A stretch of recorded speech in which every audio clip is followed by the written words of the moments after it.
I am chef and dietitian Jen over here with Chef Girl Nutrition. So these cooking demos are always seasonally focused on talking about different, usually fresh fruits and vegetables that are in season, and doing a cooking demo involving either how to prep something, different ways to cook it, talking about the nutrition benefits of these different foods, and just giving you some inspiration for different ways to enjoy these foods throughout the season. Of course, we are in fall, and you can't really think fall without thinking apples. So we've done a lot of, I think we've done only vegetables for the fall season so far. So I wanted to switch gears a little bit and go somewhere a little bit sweeter with fruit. So I think probably the most common fall fruit is apples. They pretty much they're in season, really. Actually, a lot of them are most in season in September, so like earlier fall, but you'll still find lots of different varieties of apples in season throughout the entire season. So it's a really great time to look around your grocery store and see what kinds of apples are available, because that's usually how you'll see some different ones, right? Like we all really have our favorite kinds of apples usually. That kind of becomes like a hot debate on green apples, red apples. Do we like red delicious apples? They all have different flavors and textures. Some are more tart, some are more sweet, some have a little bit more of a soft, mealy kind of texture, and some are super crisp. So trying different ones helps you to learn the different flavors and textures of these different apples and learn what your favorites are. And it might be something totally new to you. So when they're in season is a great time to pick up a new to you apple and try it out. So we're going to be making whole baked apples today. But before we get into making them, I just want to talk a little bit about using apples in cooking. So as I'm saying, there's different flavors and textures in these different apples. They all lend themselves differently to different kinds of cooking. Let me just get that. So these baked apples take like minimum 30 minutes to cook. So I have some in the oven already. So we will prep the ones that I have here, and then I'll show you the ones that are cooked. So let me just check on these guys. Okay, so there are different kinds, right? That's what we're talking about, different kinds of apples and different uses for them. So we can use apples cooking-wise. We can use them for sweet things. Of course, we think of things like apple pie. But we can also use apples in savory cooking. So first, talking about baking. So when you think about when we're baking something, right, everything gets really nice and soft usually. We're cooking things for a longer time. So you want apples that are going to hold up. So when we're talking about baking, you want to pick apples that are more firm, that are, that have that like firmer texture on the inside, not ones that are soft, because the softer they are, the more they'll fall apart. So we want to pick ones that are more crisp, more firm. When we're talking about if you're cooking them in savory or in sweet things, if they're getting cooked at all with heat, you want ones that will hold up a little bit better. So that would be something like our Honey Crisps, which is a big favorite, right? So Honey Crisps are going to be super crispy. They're sweet, but they're also tangy. I also have here a Pink Lady apple. These are also very crisp. Some other good ones are like a Braeburn apple. Fuji apples are great. A Granny Smith apple. So Granny Smith is going to be more tart. It's going to be one of the tartest kinds of apples. But they're also very hearty, so they work really well in desserts. And again, thinking of, wanting to balance that tart flavor with that sweet flavor. So actually my favorite thing to do if I'm cooking with apples is to combine them. So to do, a Granny Smith and a Honey Crisp, or, have some Granny Smith and some Fuji, like combine the tart and the sweet flavors and get both in one dish.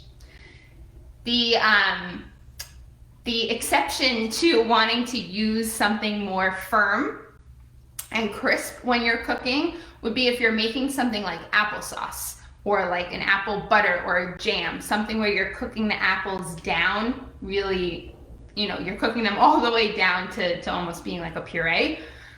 Then of course you want an apple that's going to break down easily. So that's where you'd want to use a softer apple, maybe like a Gala apple, a Macintosh apple works pretty well for that. A Golden Delicious is another, it's like a yellow-green kind of apple, but it's much sweeter than a Granny Smith apple. So there's a lot of different varieties, and that's why I say this is a great time of year to try different kinds of apples so you can learn the different flavors and textures of them, and that will kind of help you know which ones you want to use in whatever kind of dish that you're making. So talking about some other ways that we can use them aside from how we might typically think of them, of being in a dessert like an apple pie. Because there are tons of savory ways that we can use apples too. Like in adding them into salads, slicing them thin and adding them to a sandwich, putting them on a grilled cheese is my personal favorite. You can grate them and then add them in. They balance really well with meat, particularly pork.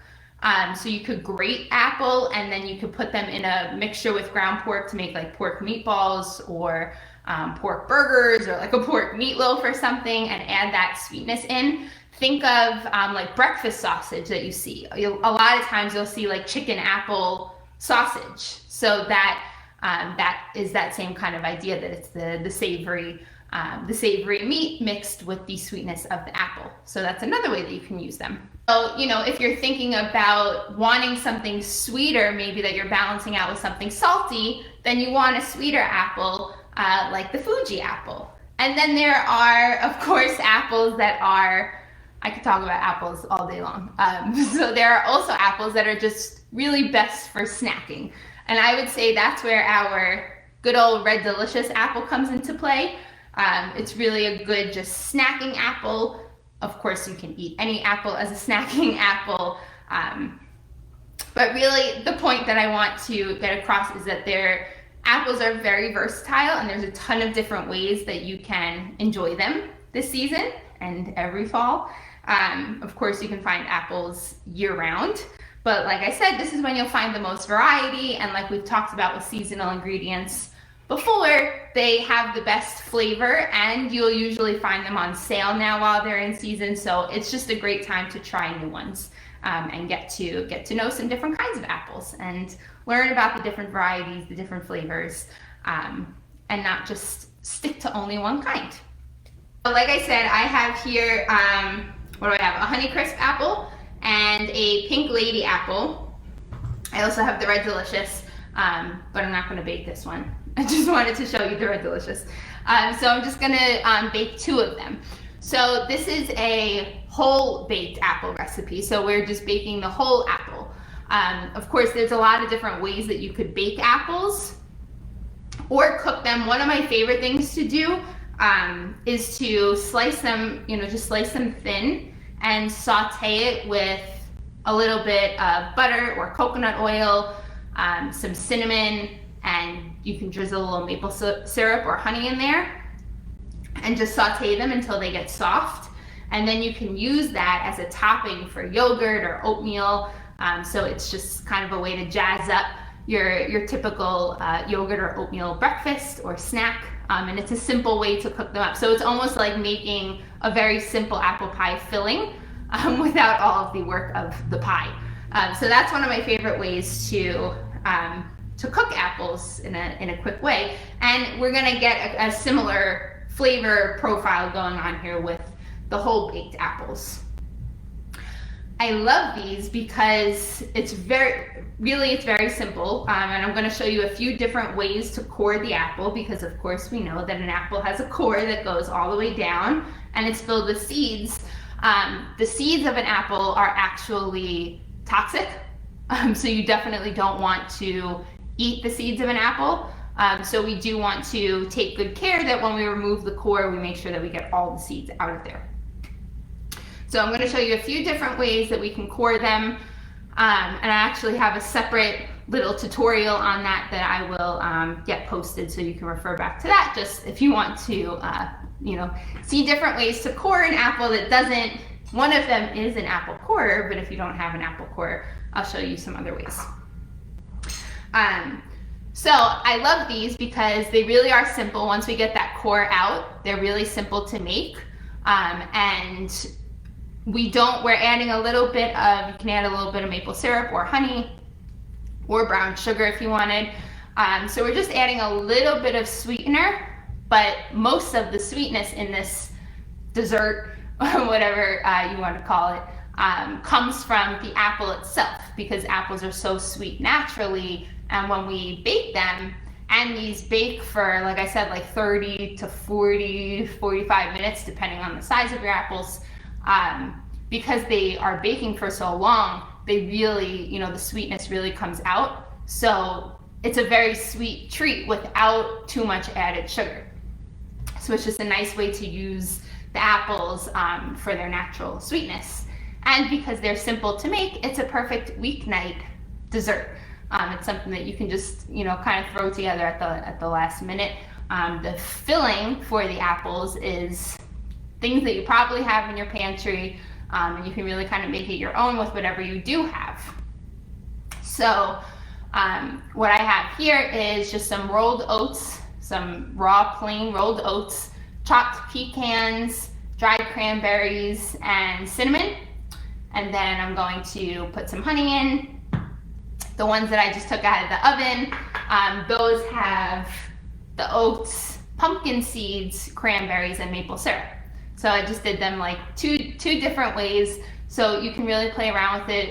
You can use whatever kind of oats you have. You could use instant oats in this. You can use whatever kind of nuts or seeds. You can use whatever kind of dried fruit, or omit the dried fruit if you don't even want it. Something like raisins or currants would be good in this. And add any other kinds of spices. So I just put cinnamon in, but you can add ground cloves, ground nutmeg, any of those kind of like pumpkin spicy kind of, you could use pumpkin spice mix, anything like that. And then, like I said, maple syrup, honey, or brown sugar will all add that sweet flavor. That's it. So let's get to the coring. I'm gonna pull this down so you can see what I'm doing. I'll bring it a little closer. Okay. I have all my little tools here. Okay, so this is the actual apple core. So I don't know if you can see, it's very spiky at the end, so it pushes right through nice and easily. Now the core is, of course, intended to just remove the core, and you can see based on the hole, the best way to show you, it's very narrow. So that's as much of a hole as the apple core is going to give us. So when we're talking about these baked apples and we're going to be stuffing them, this is kind of a small hole for the stuffing. So I actually don't like to use the apple core for this particular use. The apple core is great just to get the core out for eating the apple, right? If you're eating it as a snack, if you're serving it to your kids and you have to get the core out, without using the contraption that cuts it into pieces, this just gets the core out. This could be a starting point to get the core out, and then you can use a spoon to dig out more of it to make the hole a little bit bigger. Which actually, let's do that. So I'll show you that. Okay, so the apple core, this apple is like, I'm gonna use this one because it's standing straighter. Okay, so we just put it right over the stem and you just push it all the way down. Now the other thing with the baked apple, and another reason why this isn't my favorite tool to use for the baked apple, is that we want to leave the bottom of the apple intact. You don't want the hole to go through to the other end, because then all the filling will fall out. So the apple core is intended to push all the way through and pull out the whole core. So I don't like that for making a baked apple. So I would actually want to you know, stop this and pull it out before I get all the way to the bottom. There we go. So it just,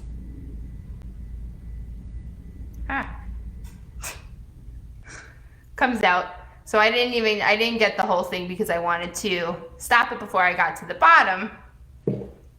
So what we could do then at this point is you can use a spoon, but so you see how narrow that hole is, we're not going to get a lot of filling in there, right? So we can use a spoon and just kind of dig out more of the inside until you get all of the seeds and stuff. I'm actually going to use the melon baller.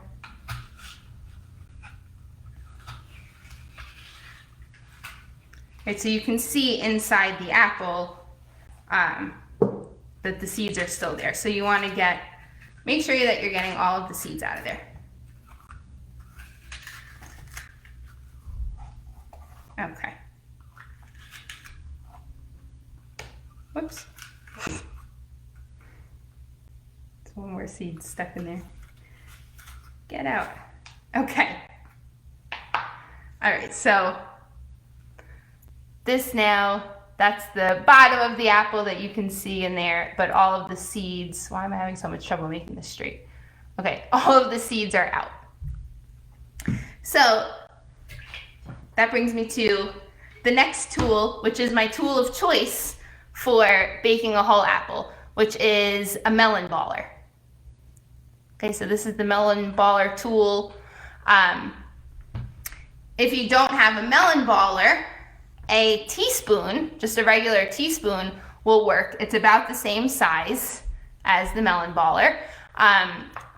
These are plastic, and the plastic is going to be much harder to dig into the apple.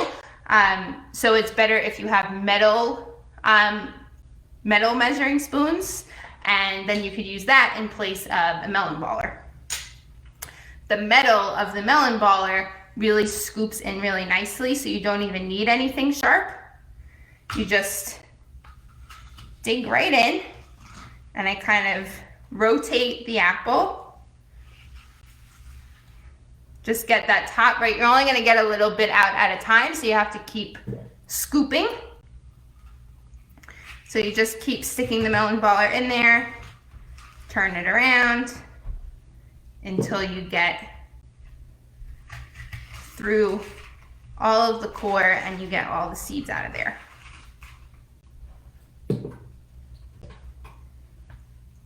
Okay, so you can see now I have to just grab all those seeds.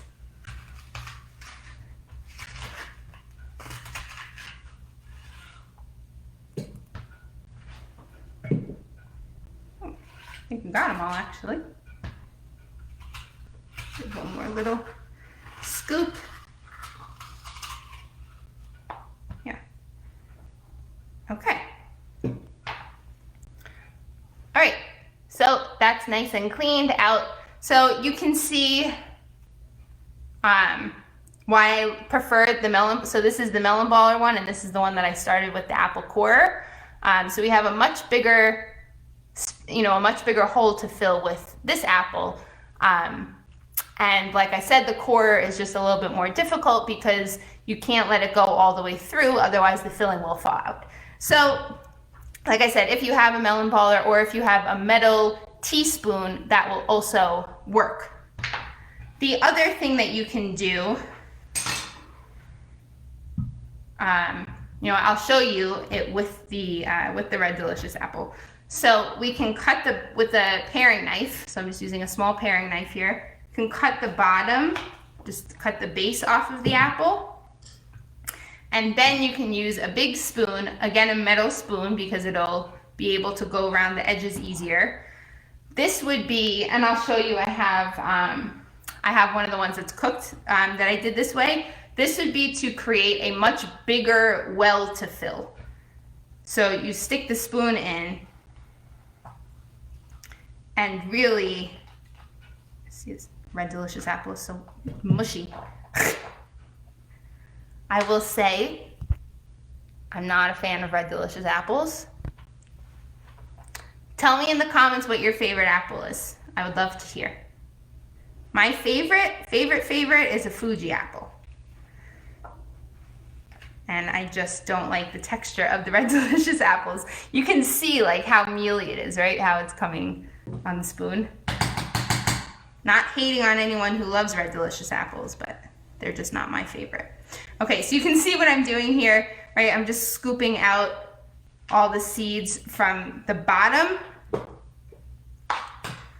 And so I'm leaving the stem part intact, and now we have this really big, this really big well to fill. So you could put a lot more filling in this apple, but you get a lot more apple when you do it this way. So that's the few different ways that you can core the apple. So like I said, my method of choice is the melon baller or the metal teaspoon. But there are a few different ways, and you can get kind of creative in the kitchen with however you want to get the core out. So I have our filling mixture here. So all that's left once you've got the core out is you combine the oats, the nuts or seeds, the dried fruit, and whatever spices you're using. Ground ginger would also be good in this. I didn't mention that one before. So I'm just adding a couple tablespoons of honey in here. And again, this is one of those things that's kind of your flavor preference. So the ones that I already have made, like I said, I made those with maple syrup. And these ones I'm doing with honey. So whatever kind of flavor you like. And just mix all those ingredients together. And then we're just going to simply fill the holes with the filling, and that's it. And then they're just gonna go in the oven.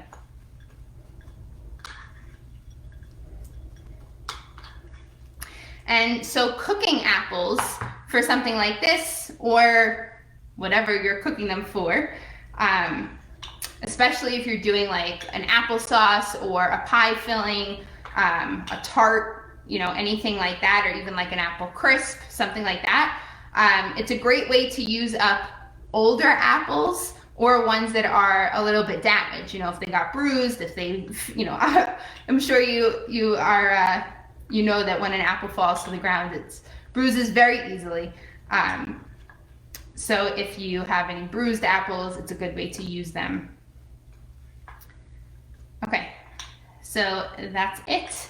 I'm gonna move my cutting board, and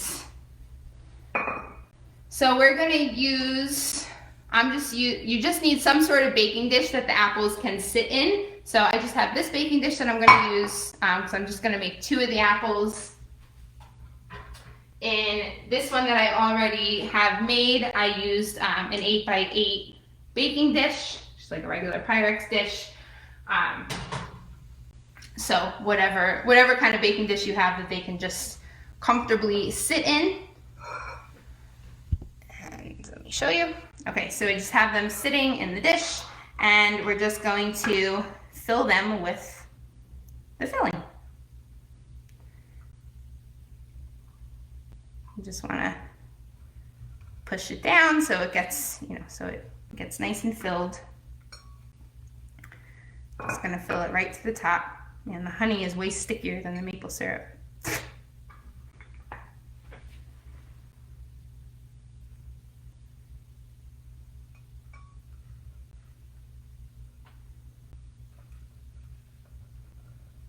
Okay. So it really is just a few steps, nice and easy. This can also be, especially if you're having a smaller Thanksgiving and you don't need to have like the whole dessert spread. This can be a really simple, nice, festive Thanksgiving dessert. And honestly, this can make for just a great snack or even a breakfast. Because it's just a piece of fruit that's basically filled with granola. If you really think about it, it's basically the same recipe for granola, just kind of like deconstructed. Okay, hands are all sticky. So it really does make for a good breakfast or snack. So that's it. So we just want them nice and filled to the top. And then we're just going to we're just gonna pour a little bit of water just at the very bottom of the baking dish here, cold water. Just enough that the apples, so we don't want to pour it over the apples, just pour it right into the dish. Just enough that the apples are just sitting in the water. So we don't need like a big pool of water. And that's it. So these are going in the oven at 350 degrees. I'm gonna start at 30 minutes and we'll check, and I'll bring over these cooked ones so you can see. So here are the ones that I already cooked. So like I said, I did, these are all, again, same thing as what I just did. So this was the melon baller one, this was the regular apple core one, and then this is the one that I cut off the bottom. So we had a much bigger cavity to fill there. So you can see what we're looking for is that the apples are nice and tender. You'll see, I know it's kind of hard to see here, but the skin is getting wrinkly. There's a very, very strong aroma of apple. So you can test the apples to see if they're fork tender. You can just stick a skewer right into the side and just make sure that it's tender. But it's also up to you how soft you want the apples. So once they get to a point that they're pretty cooked, you can decide if you want to leave it in there longer. You don't really want them to get mushy. You want them to still kind of, stay intact a little bit, but be cooked enough that they are, that it's not like a crunchy apple. Essentially, you want them to be kind of like the texture of sliced apples in an apple pie or something like that. And yeah, so that's it. Feel free to serve it with a nice scoop of ice cream on top. Or again, if you're having this for breakfast, you could put like a nice dollop of Greek yogurt on top of this. And that would be delicious and a nice, because that's really the thing, aside from the nuts or the seeds, that's really the thing that's missing here is some protein. If you were to make it more of a meal, I would just say that you'd want to add a little bit of protein here. So adding a dollop of Greek yogurt on would be great. Okay, so that's it for the apples. Let's cut into one because I want to show you what the center of it looks like. Because you'll see that the filling goes all the way down. Be nice and careful here. Actually. Okay, so this is it, nice and cut into. So it goes all the way down except for just the very bottom there where, where the root of the apple is still intact. The apple is nice and warm and soft on the inside. Oh my gosh, it smells so good.